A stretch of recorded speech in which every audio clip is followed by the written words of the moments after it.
আচ্ছা খেয়াল করো, লাইট অফ করে দাও। খেয়াল করো, আজকে আমরা এই চ্যাপ্টারের সৃজনশীল সলভ করব, ঠিক আছে?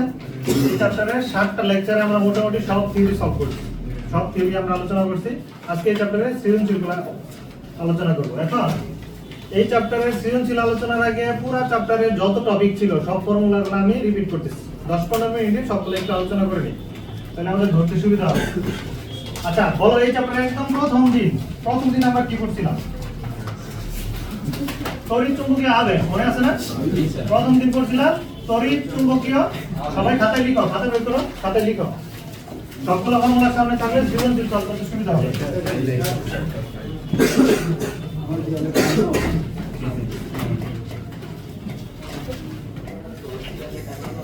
এই বলো, তড়িৎ চুম্বকীয় আবেশ কি ছিল বলো তো? এই যে আমরা পড়ছিলাম যে কোন একটা পরিবাহী কুণ্ডলী, এর ভিতরে যদি আমরা একটা চুম্বক দণ্ড গতিশীল করি, একটা চুম্বক দণ্ড যদি গতিশীল করি তাহলে চুম্বক ফ্লাক্সের পরিবর্তন হয়। কুণ্ডলীর মধ্যে চুম্বক ফ্লাক্সের পরিবর্তন হলে তড়িৎ চালক শক্তি পাওয়া যায়। কি পাওয়া যায়? তড়িৎ চালক শক্তি। এটাকে বলে আবিষ্ট তড়িৎ চালক শক্তি। কি বলে এটাকে? আবিষ্ট তড়িৎ চালক শক্তি। এটা নিয়ে কে সূত্র দিয়েছে? বিজ্ঞানী মাইকেল ফ্যারাডে। তাহলে এই যে তড়িৎ চুম্বকীয় আবেশ, এটা নিয়ে আমরা পড়ছি ফ্যারাডের সূত্র, ফ্যারাডের দ্বিতীয় সূত্র। পরবর্তীতে এটা নিয়ে লেন্স উনি আরো ব্যাখ্যা দিয়েছেন, তাই না? তাহলে ফ্যারাডের দ্বিতীয় সূত্র ছিল যে এরকম, E - n d∅dt। ফ্যারাডের দ্বিতীয় সূত্র থেকে আমরা এটা পড়ছি। বলো এখানে E কি? তড়িৎচালক শক্তি বা বল। এটা হচ্ছে আবিষ্ট তড়িৎচালক শক্তি বা বল, তাই না? এটা আবেশ প্রক্রিয়ায় তৈরি হয়, এটা এজন্য এটাকে আমরা কি বলি? আবিষ্ট। সবাই খাতায় লিখো, কি হচ্ছে আবিষ্ট তড়িৎচালক শক্তি বা বল? সামেশন না, এপসাইলন ছিল যেরকম ই লিখলেও হয়, এখন একটা লিখলে। আচ্ছা তারপর বলো n কি ছিল? এই যে কুণ্ডলী আঁকলাম, কুণ্ডলী, এই কুণ্ডলীর পাক সংখ্যা কি ছিল? n ছিল কুণ্ডলীর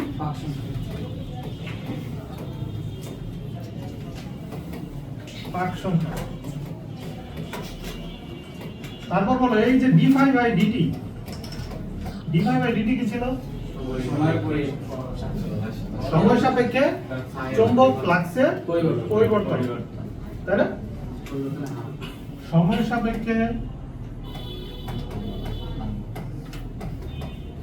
সাপেক্ষে মানে হার বোঝায়, চৌম্বক ফ্লাক্সের পরিবর্তন।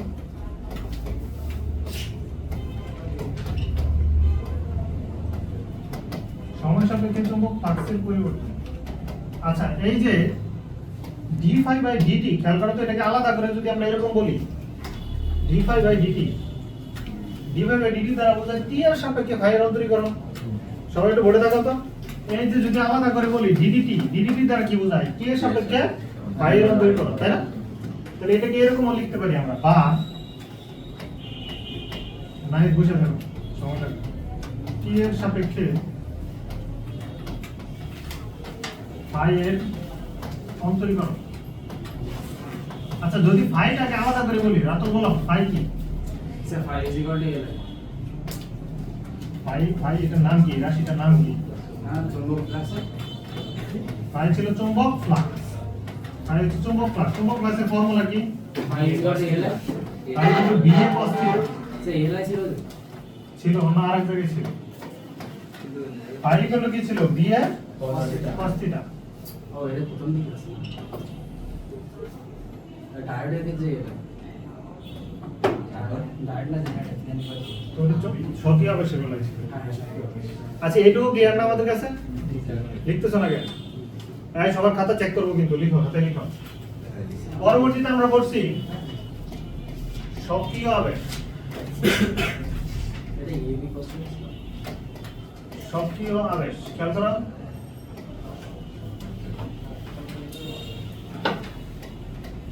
বলো সক্রিয় আবেশ গুণাঙ্ক মনে আছে? সক্রিয় আবেশ গুণাঙ্ক, সক্রিয় আবেশ গুণাঙ্কের ফর্মুলা কি ছিল?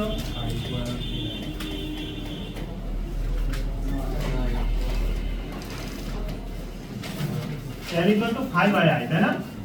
L = কি ছিল? 5/I। আর যদি পাক সংখ্যা n সংখ্যক পাক থাকে তাহলে n পাই বাই n মনে আছে এটা ফাইন বলো এই সংখ্যা আবেশ গুণাঙ্কের ইউনিট কি ছিল স্যার হেনরি হেনরি এটার ইউনিট কি ছিল হেনরি হেনরি এই দিয়ে প্রকাশ করতাম আমরা হেনরি এই স্বকীয় আবেশ গুণাঙ্কের বেলায় আমরা তড়িৎ চালক শক্তির আরো একটা ফর্মুলা দেখছিলাম তড়িৎ চালক শক্তি E ইকুয়াল কি ছিল -n L di/dt দেখো তো মনে আছে কিনা জি স্যার -n L di/dt এই তুমি বলো n কি n পাক সংখ্যা L স্বকীয় আবেশ গুণাঙ্ক আর এই যে di/dt এটা কি একক সময় তড়িৎ সময় সাপেক্ষে তড়িৎ প্রবাহের পরিবর্তন তাই না সময় সাপেক্ষে তড়িৎ প্রবাহের পরিবর্তন বা t এর সাপেক্ষে I এর অন্তরীকরণ সময় সাপেক্ষে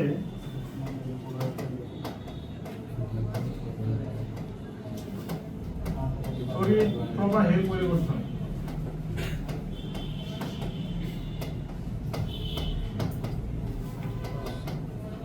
বা t এর সাপেক্ষে I এর অন্তরীকরণ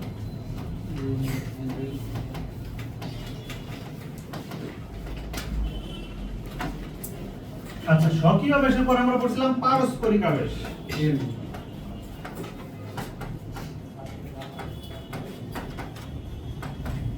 পারস্পরিক আবেশ পারস্পরিক আবেশ গুণাঙ্ক কি ছিল বলো পারস্পরিক আবেশ গুণাঙ্ক গুণাঙ্ক m ইকুয়াল টু কি ছিল 5 বাই I বা n 5 বাই I তাই না ইয়েস n 5 বাই I আর এটা হলো যে তড়িৎ চালক শক্তি ফর্মুলা কি বলো তো E ইকুয়াল এই যে দেখো এখানে কি ছিল E ইকুয়াল টু L এর জায়গায় যাচ্ছে এখানে কি বসাবো m minus n into m di by dt sir ওটাতে এম আচ্ছা দেখো এই স্বকীয় আবেশ পারস্পরিক আবেশ এরপরে আমরা বলছি ট্রান্সফরমার লিখো ট্রান্সফরমারটা অনেক ইম্পর্টেন্ট এখান থেকে প্রশ্ন আসবে স্যার সহজ সব সমান জাস্ট IS বাই IP বলো ট্রান্সফরমার কয় প্রকার প্রাইমারি সেকেন্ডারি দুই প্রকার ট্রান্সফরমারের মধ্যে দুইটা কুণ্ডলী থাকে তাই না যেটার সাথে ব্যাটারি থাকে এটার নাম কি মুখ্য কুণ্ডলী আর ইংরেজি কি মুখ্য কুণ্ডলী ইংরেজি কি বলো প্রাইমারি কয়েল প্রাইমারি কয়েল আর এটার কাছাকাছি অন্য একটা কুণ্ডলী থাকে এটা কি গৌণ কুণ্ডলী গৌণ কুণ্ডলীর সাথে গ্যালভানোমিটার যুক্ত থাকে তাই না আচ্ছা গৌণ কুণ্ডলী ইংরেজি কি সেকেন্ডারি কয়েল দুই নম্বর কয়েল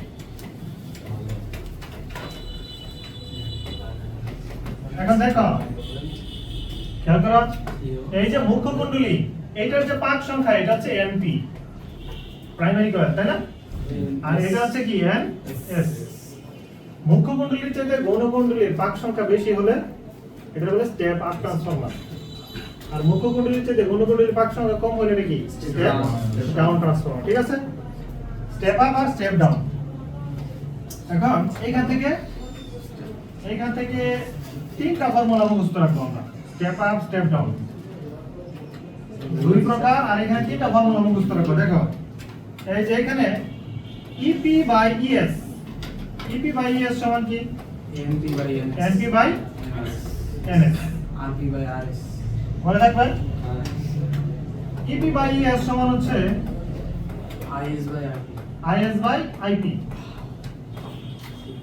তাহলে তড়িৎ প্রবাহের বেলায় কি ব্যস্তানুপাতিক সম্পর্ক আর পাক সংখ্যার বেলায় কি সমানুপাতিক আবার EP by ES RS by RP IP by RS root over RP by RS root over RS তাই না আচ্ছা হোল যদি রুট দিলে হয় একসাথে মিলে হয়। এই মনে রাখবা পাক সংখ্যার বেলায় সমানুপাতিক, তড়িৎ প্রবাহের বেলায় কি ব্যস্তানুপাতিক, রোধের বেলায় বর্গমূলের সমানুপাতিক। মনে থাকবে বর্গমূলের সমানুপাতিক। এই তুমি কতদিন আসছিলা? হ্যাঁ স্যার আরো একটা আছে খেয়াল করো। আরেকটা কি? ক্ষমতা ক্ষমতা লাগবে। হবে না ট্রান্সফরমার পরে আমরা বলছিলাম ডায়োড। বলো তো ডায়োড কাকে বলে? হ্যাঁ সরি ডায়নামো। ডায়নামো কাকে বলে? এই ডায়নামো কাকে বলে? যে যন্ত্রের সাহায্যে যান্ত্রিক শক্তিকে তড়িৎ শক্তিতে রূপান্তর করা হয় তাকে কি বলে? ডায়নামো। এখানে আমরা এসি ডায়নামো নিয়ে আলোচনা করি। এসি কারেন্ট, এই এসি মানে কি? অল্টারনেটিভ কারেন্ট বা পরিবর্তী প্রবাহ। এসি বাংলাটা মনে রাখো, পরিবর্তী প্রবাহ। এখন ডায়নামো থেকে যে আমরা পরিবর্তী প্রবাহ পাই, পরিবর্তী প্রবাহের ফর্মুলা পড়ছিলাম I = I naught sin sin omega t omega t. আবার E = কি বলতো? E naught sin omega t. খেয়াল করো, আমরা স্যার ওটা কি ছিল না? আমরা এই যে ডায়নামো থেকে যে কারেন্ট পাই, এই কারেন্টটা কি? বা এসি কারেন্ট। এই কারেন্টটা কি? AC current. আর এসি কারেন্টের ফর্মুলা হচ্ছে যে এটা। এসি কারেন্টের তড়িৎ প্রবাহের ফর্মুলা এটা, তড়িৎ চলক শক্তির ফর্মুলা এটা। এসি কারেন্টের সিগন্যাল কি রকম? যেহেতু সাইন আছে তার মানে সিগন্যাল এরকম। সাইন আছে মানে কি? তার মানে সিগন্যাল এরকম ঢেউয়ের মতো। জি স্যার। Sinusoidal wave. বুঝা গেছে? কি বলে এটা? সাইনোসয়েডাল ওয়েভ, তরঙ্গ। এর মধ্যে সর্বোচ্চ যে মান এটার নাম কি? I not. এই সর্বোচ্চ যে মান এটার নাম কি? I not. বুঝা গেছে? তাহলে এইটা কি বলতো? এটা হচ্ছে যে কোনো তড়িৎ প্রবাহ আই। এইটা কি? যে কোনো তড়িৎ প্রবাহ। এই বিন্দুতে যেটা, এটা কি? যে কোনো তড়িৎ প্রবাহ। এই বিন্দুতে এটা কি? যে কোনো তড়িৎ প্রবাহ। ঠিক আছে? যে কোনো বিন্দুতে হচ্ছে যে কোনো তড়িৎ প্রবাহ। যে কোনো তড়িৎ প্রবাহ শূন্য হতে পারে। আর সর্বোচ্চ তড়িৎ প্রবাহটাকে আমরা কি বলি? I not. বিস্তারে থাকে সর্বোচ্চ তড়িৎ প্রবাহ। আচ্ছা, তো তুমি ইচ্ছা করলে যে এরকম বলতে পারো, মনে করো এটা হচ্ছে এসি তড়িৎ প্রবাহের তড়িৎ চালক শক্তির লেখচিত্র, তড়িৎ চালক শক্তির সিগন্যাল। এটার মধ্যে সর্বোচ্চ যে এটার নাম কি দিব আমরা? ই নট। এই যে নিচে সর্বোচ্চ এটার নাম কি? এই সমীকরণটা একটু খেয়াল করো। I = I naught sin omega t. এখানে টি কি? টি হচ্ছে সময়। টি কি? সময়। এই সময়টা হচ্ছে স্বাধীন চলক। সময়টা কি? টি এর মানের উপর আই এর মান ডিপেন্ড করে, টি এর মানের উপর ই এর মান ডিপেন্ড করে। বুঝা গেছে? টি হচ্ছে সময়, এটা হচ্ছে স্বাধীন চলক, ইন্ডিপেন্ডেন্ট ভেরিয়েবল। আর ওমেগা কি? ওমেগা ওমেগা কি বলো? ওয়েবার কৌণিক বেগ। ওমেগা ইকুয়াল ফর্মুলা কি? 2π/t বা 2πf। এই f কি বলতো? Small f। স্মল কম্পাউন্ড কম্পাঙ্ক। আর t কি? পর্যায়কাল। ঠিক কি? একটা পূর্ণ কম্পন সম্পন্ন হতে যে সময় লাগে তাকে বলে পর্যায়কাল। এই পর্যন্ত যে সময় লাগে তার নাম কি? পর্যায়কাল। এই পর্যন্ত যে সময় লাগে তার নাম কি? বড় টি বুঝছো এটুকু? এগুলো মনে পড়তেছে? কালকে না আচ্ছা, কালকে না, আরো 2 ক্লাস আগে করেছিলাম। ওইটা আচ্ছা, এরপরে কি করছিলাম বলো তো? মনে পড়ছে এরপরে কি করছিলাম? পূর্ণচক্রের জন্য পূর্ণচক্র আর অর্ধচক্রের জন্য গড় মান, তাই না? স্যার ওই আকৃতি গুণা তারপরে হ্যাঁ লেখা যাবে। আচ্ছা দেখো, এরপরে আমরা বলছিলাম এই যে পূর্ণচক্রের জন্য গড় মান, অর্ধচক্রের জন্য গড় মান, তাই না? এরপরে টপিক লেখো পূর্ণচক্রের জন্য। আচ্ছা, এই যে আমরা কারেন্টের কথা বলতেছি, এটা কি এসি কারেন্ট না ডিসি কারেন্ট? এসি কারেন্টের বাংলা কি? পরিবর্তী প্রবাহ, তাই না? তাহলে আমরা পূর্ণচক্রের জন্য, এই যে দেখো পূর্ণচক্রের জন্য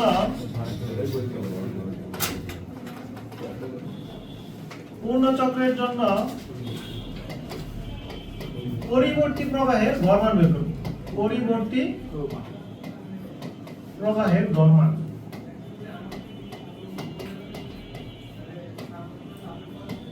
পরিবর্তী প্রবাহের গড় মান দেখো পূর্ণচক্রের জন্য এই যে এরকম যদি একটা কমপ্লিট চক্র থাকে, কমপ্লিট সাইকেল, এখানে সময় কত? টি।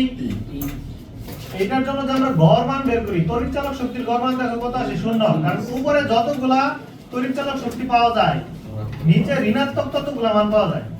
উপরে তড়িৎ চালক শক্তি যতগুলা পজিটিভ মান পাওয়া যায়, নিচে ততগুলা কি পাওয়া যায়? নেগেটিভ মান। এটা যোগজীকরণ করে আমরা একটা প্রমাণ করছিলাম। এখানে টোটাল গড় কত আসে? 0। সমান সংখ্যক পজিটিভ আর নেগেটিভ সংখ্যার যোগফল কত হবে? 0। তাছাড়া এটা আমরা যোগজীকরণ করে প্রমাণে দেখছিলাম। আর তড়িৎ প্রবাহের গড় মান কত আসবে? 0। তারপর ছিল অর্ধচক্রের জন্য। যেহেতু পূর্ণ চক্রের জন্য গড় মান 0 আসে, তারপর আমরা অর্ধচক্রের জন্য বের করছিলাম। বলো, অর্ধচক্রের জন্য পরিবর্তী প্রবাহের গড় মান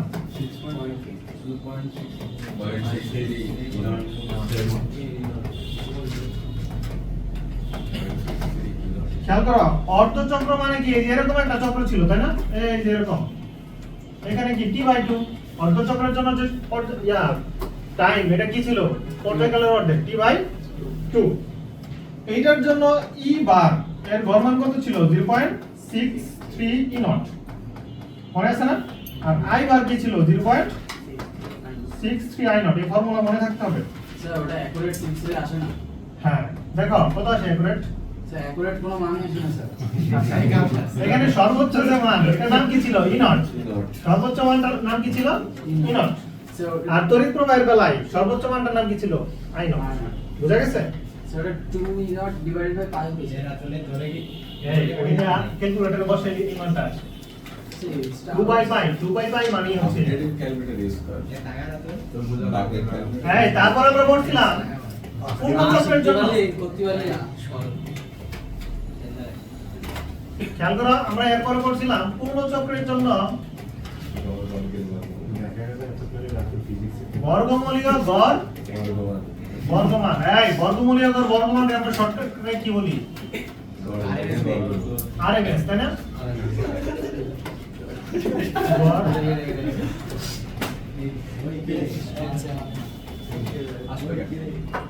আরএমএস মানে কি? RMS root mean square. Root মানে কি? বর্গমূল। মিন মানে হচ্ছে গড়, আর স্কয়ার মানে কি? বর্গ। তাহলে এই যে পূর্ণ চক্রের জন্য এই ই বারের মান কি ছিল? 0.707 e0। আর আই বার কত ছিল? 0.1 i0, তাই না? এখানে সর্বোচ্চ যে মান, এটা না, এটা কি ছিল? e0, তাই না? বা এটা ছিল তড়িৎ প্রবাহের ক্ষেত্রে i0। 1/√2 কি হবে? হ্যাঁ, কি হবে? আচ্ছা, এরপরে আমরা করছিলাম আকৃতি গুণাঙ্ক, মনে আছে? আকৃতি গুণাঙ্ক না শীর্ষ গুণাঙ্ক? আকৃতি গুণাঙ্ক। হ্যাঁ, খেয়াল করো, আকৃতি গুণাঙ্ক ছিল IRMS আর I বার, এটার অনুপাত। বলে তাকাও, বর্গমূলীয় গড় বর্গমান এবং গড় মান এর অনুপাতকে কি বলে? আকৃতি গুণাঙ্ক। এটাই সংজ্ঞা ছিল। এখানে IRMS সমান 0.707 i0 আর I বার কত? 0.63 i0। i0 চলে গেলে কি থাকে বলো? ভাগ করলে থাকে 1.1। স্যার 1/12 হয় স্যার। এটা ধ্রুব সংখ্যা। আচ্ছা, তুমি 1.12 লেখো। স্যার ওটা ওটা হয় না স্যার। 1/1 কত আসে? 1/1 কোর্স 1 2 2 2 1.12 লেখা সাইড নোটে 1.11 লিখি। স্যার ওর থেকে ওই অ্যাকুরেট যে মানটা ওটা দিলে 1/1 আচ্ছা, ঠিক আছে। তারপর লেখো শীর্ষ গুণক। এই শীর্ষ গুণক কি বলো? হাতল স্যার শীর্ষ গুণকের সংখ্যা কি ছিল? স্যার শীর্ষ গুণকের সংখ্যা ছিল I bar divided by I RMS। Sir I bar sir সর্বোচ্চ মান মানে I0 এবং IRMS এর অনুপাতকে কি বলে? শীর্ষ গুণক, তাই না? কোনো একটা পরিবর্তী প্রবাহের সর্বোচ্চ মান কি? I0। সর্বোচ্চ মান কি? I0। এই সর্বোচ্চ যে মানটা থাকে এর নাম কি থাকে? I0। বিস্তারে যেমন থাকে। এবং বর্গমূলীয় গড় বর্গমান IRMS এর অনুপাতকে কি বলে? শীর্ষ গুণক। তাহলে I0 ডিভাইড বাই এখানে কি? 0.707 I0 চলে গেলে কি থাকে? 1.414। এই প্রমাণ 4 তাহলে দেখো এই চ্যাপ্টারে এই কয়টা টপিক আছে মানে আমরা যদি প্রমাণ বাদ দিয়ে শুধু ফর্মুলা টপিকগুলো আলোচনা করি এইটুকু একটু আমরা সলভ করা এবার হচ্ছে ম্যাথ সলভ করব আচ্ছা দেখো রাজশাহী 17 এখানে বলছে সায়েন্স পদার্থবিজ্ঞান পরীক্ষাগারে একটি তার কুণ্ডলী নিয়ে পরীক্ষা করতে সে 500 ভাগে এর মান কত 500 500 ভাগের একটা কুণ্ডলীতে এত তড়িৎ প্রবাহ চালনা করে তাহলে এটা আয়ের মান তাই না চৌম্বক ফ্লাক্সের পরিবর্তন পেল এটা এই যে এটা হচ্ছে চৌম্বক ফ্লাক্সের পরিবর্তন এটাকে তুমি ডি ফাই বলতে পারো অথবা শুধু ফাইও বলতে পারো ক্ষেত্র বিশেষ ঠিক আছে ওকে তারপর বলছে কুণ্ডলী 2 সেকেন্ড সময় পর্যন্ত সাইএম 2 সেকেন্ড সময় পর্যন্ত টি এর মান কত 2 সেকেন্ড টি বা ডিটি যাই বলো 2 সেকেন্ড সময়ে তড়িৎ প্রবাহ চালিয়ে এত ভোল্ট আবিষ্ট তড়িৎ চালক শক্তি হয়েছে এত ভোল্ট আবিষ্ট তড়িৎ চালক শক্তি তো গ নাম্বার প্রশ্ন হচ্ছে কুণ্ডলীর স্বকীয় আবেশ গুণাঙ্ক বের করো স্বকীয় আবেশ গুণাঙ্ক কি দিয়ে প্রকাশ করি আমরা এল মনে আছে স্বকীয় আবেশ গুণাঙ্ক কি এল ইকুয়াল হচ্ছে phi বাই i বা n phi বাই i তাই না এখানে n এর মান কত 500 phi এর মান কত এই যে phi এর মান এই যে 2 * 10 to the power -2 by i এর মান কত 2.5 কত আছে দেখো তো 4 একক কি হেনরি তাই না স্বকীয় আবেশ গুণাঙ্ক পারস্পরিক আবেশ গুণাঙ্ক এদের একক কি ছিল হেনরি আচ্ছা ঘ নাম্বার দেখো ঘ নাম্বারে কি বলছে সাইএমের ধারণার যথার্থতা যাচাই করো আচ্ছা সাইএমের ধারণা কি ছিল সাইএমের ধারণা ছিল এত তড়িৎ প্রবাহ এত সময় চালনা করে 8 ভোল্ট আবিষ্ট তড়িৎ চালক শক্তি পাবো তার মানে আমরা তড়িৎ চালক শক্তি বের করব তড়িৎ চালক শক্তি বের করে দেখবো এটা আসে কিনা বুঝা গেছে এই বুঝছো এখন তড়িৎ চালক শক্তি ফর্মুলা করছিলাম -n l di/dt সাইএমের ধারণা ছিল সে 2 সেকেন্ড সময় পর্যন্ত তড়িৎ প্রবাহ চালনা করে তাই আমি তড়িৎ প্রবাহের ফর্মুলা নিছি তড়িৎ প্রবাহের কথা বলছে যদি চৌম্বক ফ্লাক্সের কথা বলতো তখন আমরা চৌম্বক ফ্লাক্সের ফর্মুলা নিতাম এই যে -n d∅/dt বুঝো নাই যেহেতু তড়িৎ প্রবাহের কথা বলছে তাই তড়িৎ প্রবাহের ফর্মুলা নিছি বুঝছো এখানে একটা ঝামেলা আছে ঝামেলাটা হলো আমি যখন l বের করছি l গ নাম্বার l বের করছি না l বের করার সময় কিন্তু একবার n ইউজ করছি বুঝছো l বের করার সময় গ নাম্বার একবার n ইউজ করছি না প্রাক সংখ্যা তাহলে এখানে কি আরো একবার n ইউজ করব না দুইবার হয়ে গেল না তাহলে এইজন্য এখানে n ইউজ করব না বুঝা গেছে কারণ n এর মান অলরেডি আগে আমরা বসাই ফেলছি তাহলে মাইনাস l এর মান কত ছিল 4 ইনটু di এর মান কত বলো তো i এর মান কত ছিল 2.5 dt কত dt কত 2 সেকেন্ড কত আসলে স্যার 5 ভোল্ট dt করলে একই आंसर আসে 5 কত ভোল্ট বুঝা গেছে তাহলে বলো সাইনের ধারণা কত ছিল সাইনের ধারণা ছিল 8 ভোল্ট তাহলে आंसर কি সাইনের ধারণা সঠিক না ভুল বুঝছো এটা এর মান না করা n ইউজ না করা আচ্ছা দেখো এরপরের প্রশ্ন হচ্ছে দিনাজপুর বোর্ড 19 একটা স্টেপ আপ ট্রান্সফরমার বলেই দিছে এটা step up transformer step up ট্রান্সফরমারের ক্ষেত্রে পাক সংখ্যা মুখ্য কুণ্ডলীর চাইতে গৌণ কুণ্ডলীর পাক সংখ্যা কি থাকে বেশি আর মুখ্য কুণ্ডলীর চাইতে গৌণ কুণ্ডলীর তড়িৎ চালক শক্তি কি থাকে বেশি তো একটা স্টেপ আপ ট্রান্সফরমার এত ভোল্টেজ সরবরাহ করছে আমরা যেটা সরবরাহ করি যেটা ইনপুট দেই যেটা সাপ্লাই দেই এটা হচ্ছে কি প্রাইমারি না সেকেন্ডারি প্রাইমারি তাহলে এটা হচ্ছে কিসের মান ইপি এর মান এত ভোল্ট ইপি তড়িৎ চালক শক্তি বুঝা গেছে মুখ্য কুণ্ডলীর তড়িৎ চালক শক্তি আর এত পাওয়া গেছে এটা কিসের মান ইএস এর মান ট্রান্সফরমারটি মুখ্য কুণ্ডলীর পাক সংখ্যা এটা কি দেয়া আছে বলতো এনপি দেয়া আছে এবং রোধ মুখ্য কুণ্ডলীর রোধ দেয়া আছে আরপি অনেক কিছু দেয়া আছে বুঝছো এটুকু চাইছে গৌণ কুণ্ডলীর পাক সংখ্যা নির্ণয় করো কি বের করতে বলছে এনএস এটা একেবারে সহজ না তাহলে এই দেখো আমরা ইপি বাই ইএস এটা এমসিকিউ এর মতো math equal NP by NS তাহলে বলো এনএস সমান কি এনএস সমান হচ্ছে NP ES by EP into ES এরকম না তাহলে এনপি এর মান কত 500 বা ইএস কি বলেছে বলো তো ইপি এর নিচে হবে আর বলেছে হরিণ ব্লক এটা উপরে তাহলে ইপি নিচে ইএস উপরে তাই না লবে লেবু হবে বলি আচ্ছা তাহলে বলো ইএস এর মান কত এখানে 2200 আর এটা কত 220 কিন্তু এটা কত 500 কত আসে রেজাল্ট 5000 5000 এরপরে খেয়াল করো ঘ নাম্বারে কি বলছে ঘ নাম্বারে বলছে উদ্দীপক অনুসারে কুণ্ডলী দ্বয়ের রোধের অনুপাত নির্ণয় করা যাবে কিনা কি বের করতে বলছে রোধের অনুপাত আমরা তড়িৎচালক শক্তি আছে এখানে তড়িৎচালক শক্তি দুইটা দেয়া আছে না রোধ একটা দেয়া আছে আরেকটা রোধ বের করতে বলছে আমরা রোধের অনুপাত বের করব তাহলে তড়িৎচালক শক্তির সাথে রোধের অনুপাতের ফর্মুলা জানো তুমি বলো টিপি বাই এর সমান কি বলছো আরপি বাই এখানে প্রশ্নে চাইছে কি না প্রশ্নে চাইছে RP by RS equal what অনুপাত আরপি ইজ টু আরএস বা আরপি বাই আরএস এটা চাইছে তাহলে বলো আমরা স্কয়ার করে দিলে কি থাকে টিপি স্কয়ার বাই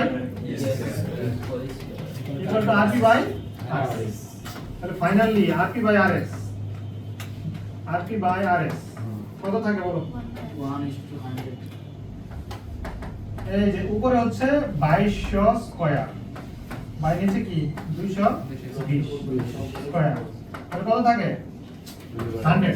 100 থাকে না এই ভাগ করলে কত থাকে 100 থাকে না তাহলে অ্যানসার কত বলো আরপি ইজ টু আরএস এই যে 100 is to 1 এখানে ভুল করবা তোমরা এটা কত 100 is to 1 এই বুঝছো এটা এটা কি বুঝছো চলো চলো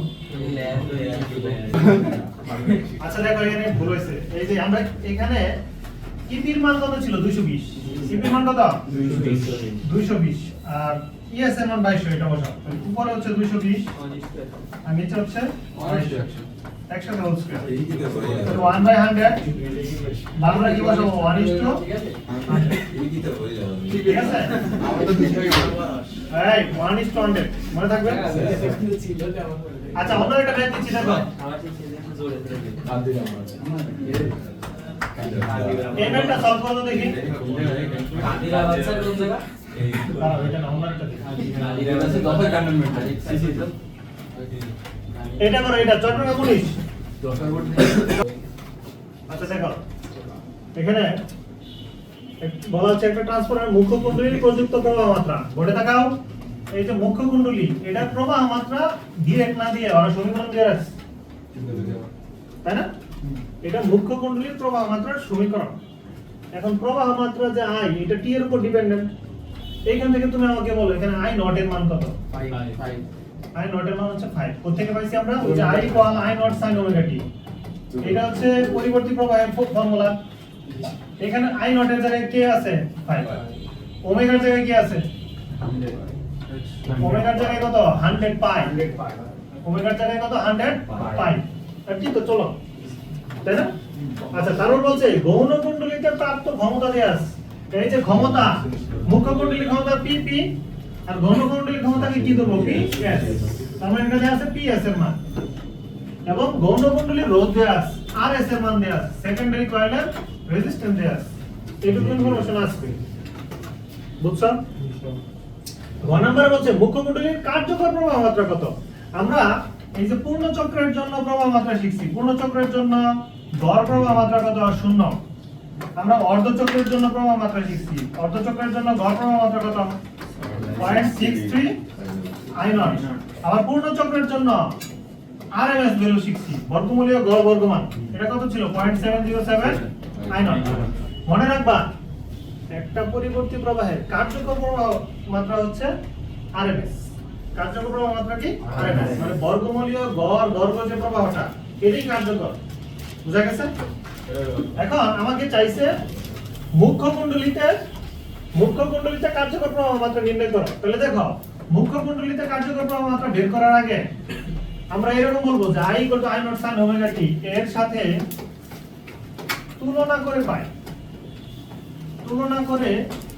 এর সাথে তুলনা করে তুমি কি পাও I নট এর মান কত বলো তো 5 এটা পাই আমরা এটা কার মুখ্য কুণ্ডলী এর জন্য IP লিখলাম I নট P বুঝা গেছে মুখ্য কুণ্ডলীটা IP আর গৌণ কুণ্ডলী কি IS তো যাই হোক প্রশ্নে চাইছে এর কার্যকর মানে কি আইআরএমএস ইকুয়াল হোয়াট এখন বলো আইআরএমএস এর ফর্মুলা কি 0.707 I0 তাহলে এই যে 0.707 এটার সাথে I0 গুণ করো I0 কত 5 বুঝা গেছে কত আছে 3.5 অ্যাম্পিয়ার এই এটা সহজ না আমি করার পর সহজ আমরা বোধ হয় দেখে গেছি আচ্ছা বিশ্বাস করলাম ঘ নাম্বার দেখো এই ঘ নাম্বার দেখো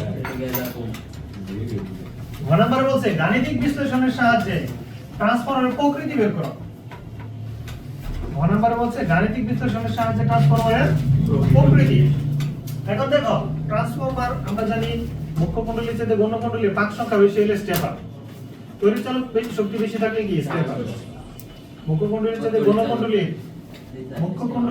গৌণ কুণ্ডলীর পাক সংখ্যা বেশি থাকলে স্টেপার মুখ্য কুণ্ডলীর চাইতে গৌণ কুণ্ডলীর তড়িৎচালক শক্তি বেশি থাকলে স্টেপার মুখ্য কুণ্ডলীর চাইতে গৌণ কুণ্ডলীর তড়িৎ প্রবাহ বেশি থাকলে স্টেপ ডাউন বুঝছেন আমরা এটা হলো কি স্টেপ ডাউন এখন অলরেডি মুখ্য কুণ্ডলীর কার্যকর প্রবাহ মাত্রা পাইছি আমরা কত এটা তড়িৎচালক শক্তি বের করার কোনো ওয়ে নাই বুঝা গেছে মুখ্য কুণ্ডলীর তড়িৎচালক শক্তি বের করার কিছু কোনো ইনফরমেশন নাই সবচেয়ে সহজ হচ্ছে কারেন্ট বের করে দেখানো কারণ মুখ্য কুণ্ডলীর কার্যকর প্রবাহ মাত্রা কত 3.5 এটা আমরা পেয়ে গেছি এখন তুমি গৌণ কুণ্ডলীর প্রবাহ বের করবা তাইলে হয়ে যাবে বুঝো নাই গৌণ কুণ্ডলীরটা বের করে দেখবো বেশি না কম বুঝছো তাহলে আমরা এই যে হ্যাঁ তাহলে দেখো ঘ নাম্বার গৌণ কুণ্ডলীর কি কি দেয়া আছে বলো এখানে ক্ষমতা দেওয়া গৌণ কুণ্ডলীর রোধার ক্ষমতা দেওয়া গৌণ কুণ্ডলীর কি কি দেয়া আছে PS কত 150 ওয়াট তাই না আর কত দেয়া আছে আর 20 ওহম তুমি কিন্তু জানো যে IS হোয়াট এটা বের করবা তুমি কিন্তু জানো P I স্কয়ার আর B কি জানা আছে এটা B VI এটা তো জানো তাহলে V কত IR IR বসাইলে কি থাকে I স্কয়ার R তাহলে I স্কয়ার কি VI R I √/P/R এটাকে সবগুলোর সাথে S দিতে পারো সেকেন্ডারি কয়েল যেহেতু সবার সাথে S দিতে পারো তাহলে ফাইনালি কি পাই √P এর মান কত 150 আর এর মান কত 20 কত আসে দেখো তো 7.7 রুট করতে হচ্ছে মুখ্য না গৌণ কুণ্ডলীর আগে গৌণ কুণ্ডলীটা তাই কি ছিল 2.73 সবগুলো গৌণ কুণ্ডলী না 7.7 রুট করতে মুখ্যটা তো আমরা জানি এই যে এখানে পাইছি এটাই কত আমাদের IP আর এখন আমরা গৌণটা বের করে যাচাই করতে হবে কম না বেশি 2.73 কত আছে 2.73 বলো মুখ্য কুণ্ডলীর চাইতে গৌণ কুণ্ডলীর তড়িৎ প্রবাহ আমাদের কম আসছে তার মানে এটা কি স্টেপ আপ না স্টেপ ডাউন স্টেপ আপ পাক সংখ্যা বেশি থাকলে স্টেপ আপ তড়িৎচালক শক্তি বেশি থাকলে স্টেপ আপ আর গৌণ কুণ্ডলীর তড়িৎ প্রবাহ মাত্রা কম থাকলে কি স্টেপ আপ তাই না তাহলে অ্যানসার কি হবে স্টেপ আপ বুঝা গেছে এই দুইটাই সূত্র তার GI আর I